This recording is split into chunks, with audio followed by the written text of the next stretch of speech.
8.5 ঘন্টা চেষ্টায়ও নিয়ন্ত্রণে আসেনি ঢাকার কেরানীগঞ্জের বহুতল ভবনের আগুন।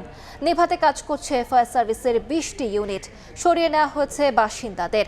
এই মুহূর্তে ঘটনাস্থল থেকে যুক্ত হচ্ছেন সহকর্মী নাইম হাসান। সরাসরি যুক্ত হচ্ছি তার সঙ্গে। নাইম,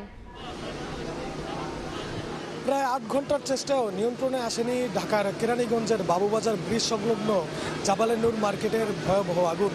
ফায়ার সার্ভিসের প্রায় 20টি ইউনিট এখনো পর্যন্ত চেষ্টা করে যাচ্ছে এই আগুন নিয়ন্ত্রণে আনার, কিন্তু আগুন তো কোনোভাবেই নিয়ন্ত্রণে আসেনি, বরং যেই আগুন একটা সময় হচ্ছে মার্কেটের বেসমেন্টে ছিল, সেই আগুন এখন হচ্ছে উপরের ফ্লোরেও ছড়িয়ে পড়েছে, যে কারণে ফায়ার সার্ভিস কর্মীদের প্রচণ্ড বেগ পেতে হচ্ছে এই আগুন নিয়ন্ত্রণে আনার জন্য। আমরা ফায়ার সার্ভিস কর্মীদের সঙ্গে কথা বলে যেটা জানতে পেরেছি সেটা হচ্ছে যে আজ ভোর 5:30টায় এই বাবুবাজার ব্রিজ সংলগ্ন জাবালে নূর মার্কেটের ভবনের বেসমেন্টে এই আগুনের সূত্রপাত হয়। এরপরে এই আগুন ছড়িয়ে পড়ে আশেপাশের আরও 7 থেকে 8টি ভবনে।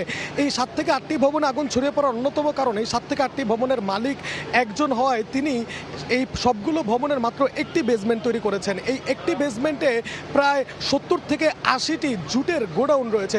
সেই গোডাউনগুলোই মূলত হচ্ছে আগুনে পুড়ে মালামাল পুড়ে ছাই হয়ে গেছে। এখন আমরা যেমনটা দেখতে পাচ্ছি যে এখনও কিন্তু প্রচণ্ড পরিমাণের এই ভবন থেকে ধোঁয়া বেরোচ্ছে।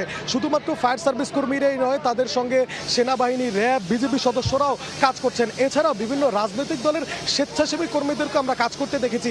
তবে এই অগ্নিকাণ্ডের ঘটনার পরপরই কিন্তু আশেপাশের ভবনগুলোর মানুষ সবাই রাস্তায় নেমে এসেছেন। তারা রাস্তায় নেমে হচ্ছে তাদের যে অসহায়ত্বের কথা বলছেন, যে কিভাবে এই ধরনের একটি ভয়াবহ অগ্নিকাণ্ডের ঘটনা ঘটলো। তারা প্রশ্ন তুলছেন যে 8 ঘন্টা চেষ্টা করে কেন আগুনটি নিয়ন্ত্রণে আনা গেল না। এছাড়াও ব্যবসায়ীরা তাদের ক্ষয়ক্ষতির পরিমাণ বলেছেন। তারা বলছেন যে প্রত্যেকটি গোডাউনে প্রায় 70 থেকে 80 লাখ টাকার মালামাল রয়েছে। সেখান থেকে তারা ধারণা করছেন যে এই ভয়াবহ আগুনে এই মার্কেটের গোডাউনে প্রায় 40 থেকে 50 কোটি টাকার মালামাল পুড়ে ছাই হয়ে গেছে। তো এই ছিল আমার কাছে কেরানীগঞ্জের বাবুবাজার ব্রিজ সংলগ্ন জাবালে নূর মার্কেটের ভয়াবহ অগ্নিকাণ্ডের সর্বশেষ পরিস্থিতি। সরাসরি যুক্ত ছিলাম কেরানীগঞ্জে।